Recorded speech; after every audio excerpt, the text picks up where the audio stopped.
during the process of removing it, when I was 3 years old, my heart stopped beating. I stopped breathing. The doctor threw the tools in the air and grabbed me and started giving mouth-to-mouth resuscitation, which he had just been through a training class the week before to how to do it. And by the time they got what they call a pull machine in to help, because I swallowed my tongue and all that stuff that goes on, they had me sitting up crying on the edge of the table. Well, by the time I was 6, I went in and I had the tonsillectomy, and the same doctor said, "Man, you came the closest to staying dead on me than anybody ever did."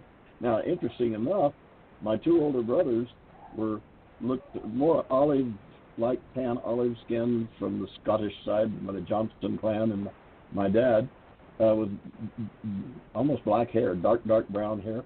But here I come along with light blonde hair and hazel green eyes. And I didn't look or act at all like my 2 older brothers, and never have. So we're pretty sure that during that period of time that I died, that I had a walk-in, and that's who I am today. So that's been it. And then there have been a few other incidences that have happened in my life that were so close, and you get to the point where you realize that you're here for a certain purpose, and once you get your timeline straightened out, you can start working on getting it done. And that's kind of what brought me in contact with TJ. I know that she and I were at the Johnson Space Center at the same time. We probably sat in on one of the meetings with Dr. Werner von Braun when we were pushing the end of the Apollo program. So it's interesting how those of us that, and I'll use the word chosen, there's a few books written. Thank you. And I wanted to see the correlation between all of us. Right, the correlation. So, folks, that's what I'm trying to do is try to figure out what we 3 have in common, Ken, with each other. So is there anything else you want to add to that little part before I ask Russ to share his near-death experience? Because they're going to sound relatively common, I think. Anything else on your near-death? I think that we hear a little bit more from him, and we'll find that there's even more where we have in contact. So bring it on. Okay. Go ahead, Russ. It's all yours. Okay. Well, before August the 18th, 2009, I was 54 years old and working as a rehab manager at a long-term care facility here in Newcastle, Indiana. And I had gone home to mow my grass. I had broken up with a woman about a year previously because we dated for about 3 years, and she wanted to get married, and I didn't. I'd been married and divorced twice. Well, my second wife actually died. I was kind of done with marriage, so we went our separate ways for about a year. And then on August 18th, 2009, I went home at around noon to mow my grass, and I opened up the garage door and got the lawnmower out and started it up. And when I went about 10 or 15 steps and was overwhelmed with a form of fatigue that I'd never felt before. And the first thing I thought, being a nice hot August day, was that I was dehydrated. So I just stopped the mower and went inside and got a drink of water.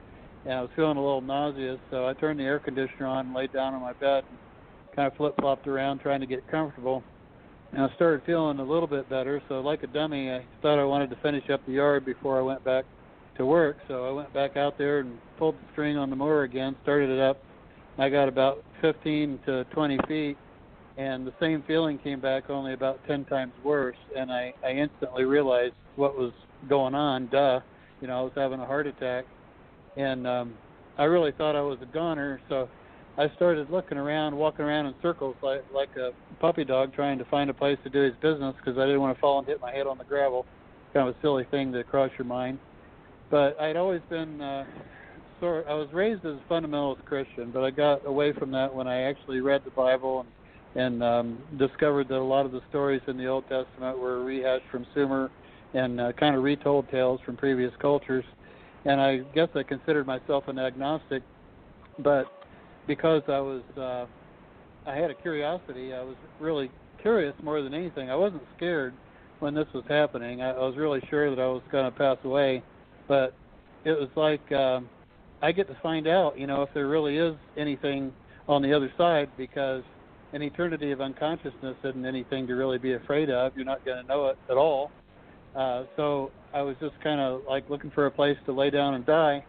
And all of a sudden it was just like somebody took a remote on a TV and just changed the tint of the whole situation, like alternative perception.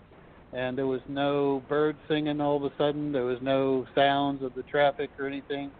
And I stood up, and for some reason I was compelled to look in the direction of the sun. So I was just standing there with my left hand on my heart, ready to go. And I got the surprise of my life when various recognizable entities started showing up close to me. And it was almost as if I Googled Russ is dying into the fabric of the universe, and then just like on Google, the closest associated links start showing up, and then other associated links start showing up. And the thing that really puzzled me is I had a positive ID in my mind. I recognize it now as a moment of clairsentience, but at the time I didn't know what was going on, and I was really, really puzzled that some of the first people to show up in my presence were still living their life here on Earth. That really baffled me, because if they're still living their life in another town here on Earth, how can this etheric part of them be here with me now, ready to welcome me to the other side? And I eventually, after many books and studying, I realized, I think, what that was all about. But the thing that was conveyed to me almost in an automatic download was that I had a choice to make. Basically, what they told me collectively in my mind was that they were more than willing to help me, cross the veil to the other side.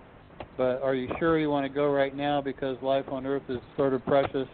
You may have more that you want to do. And I just thought about it for a few minutes, and I thought to myself real quick, wouldn't it be cool knowing that there is life on the other side of the veil and recognizable entities to associate with, and a lot going on the other side, to have that knowledge here on Earth and keep living a physical life a little bit longer. So I just made a snap decision to go ahead and live with that knowledge. And the strangest part of all was, amongst those entities that were close to me to welcome me to the other side of the veil, was a version of myself that I had not recognized existed before. It was almost like everything good in me, benevolent and kind, was extracted and projected in the form of some sort of light being. But I was pretty awed by that, to realize that I already have an aspect of myself on the other side, in another dimension, and this life seems to be, I guess, some sort of an information feed to it.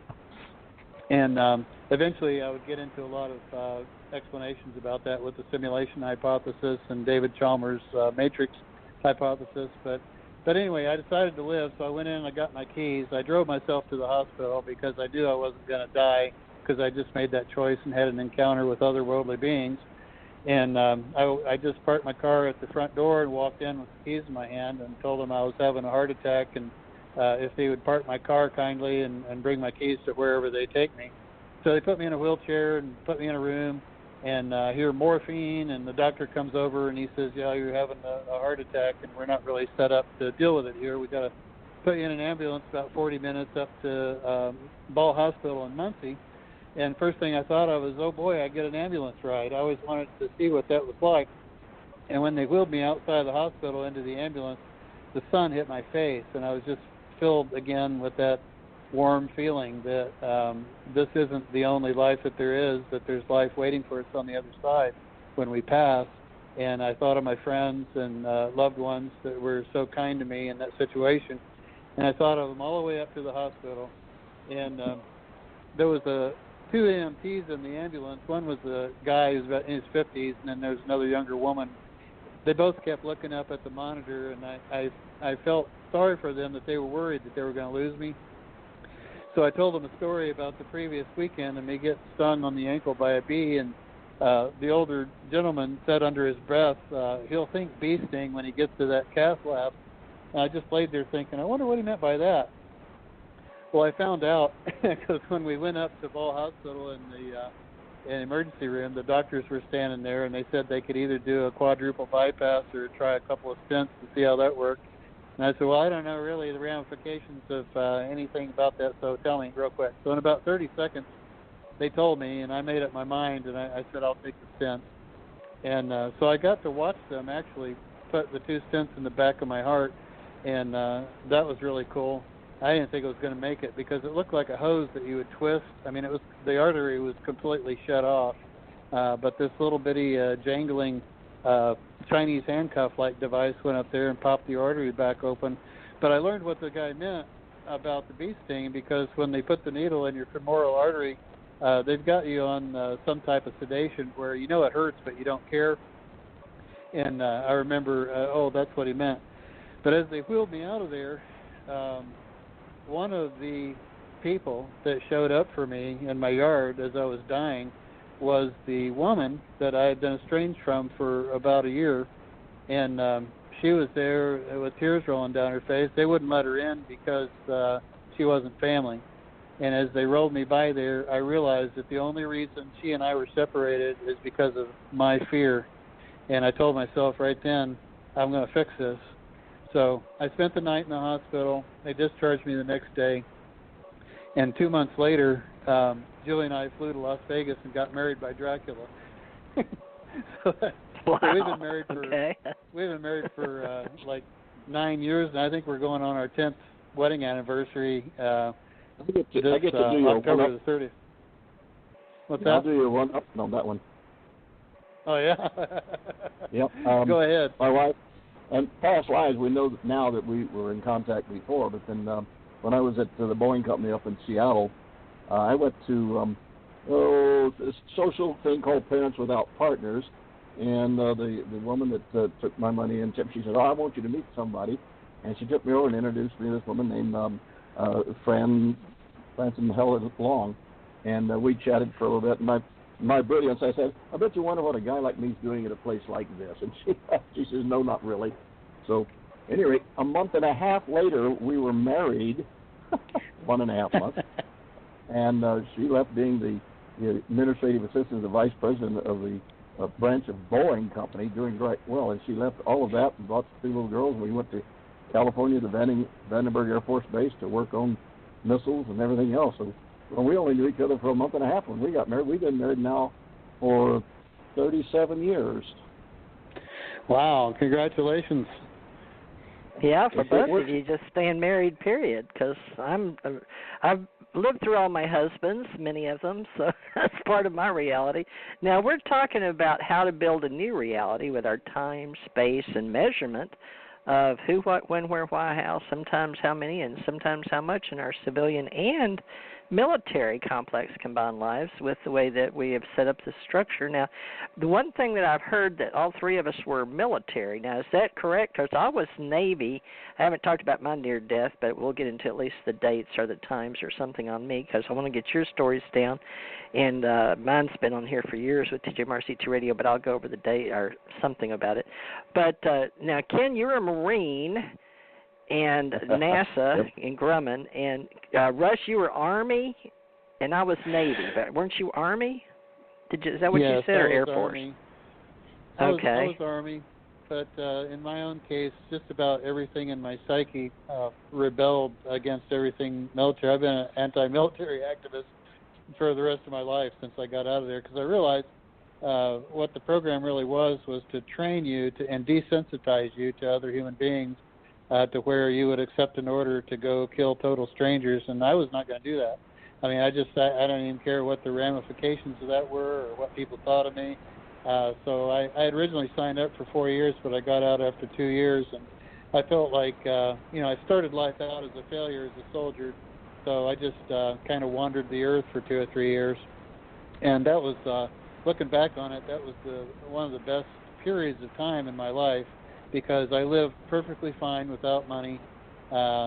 People ask me how I ate, and I just say, well, and it was when you really open yourself up to the magic of the universe like that and just take no thought to your life, really magical things happen. I mean, I'd have people drop me off, and I'd find a couple dollars on the ground, or I'd be 1 block from a free meal place or a men's shelter, or somebody would stop by and say, hey, you want to come stay at my house? I mean, it was really magical, all the things that happened, but I never heard for a place to sleep or anything to eat, and I got to see all the states, and I had my time to myself, and I met some of the most interesting people in the various city parks of all places.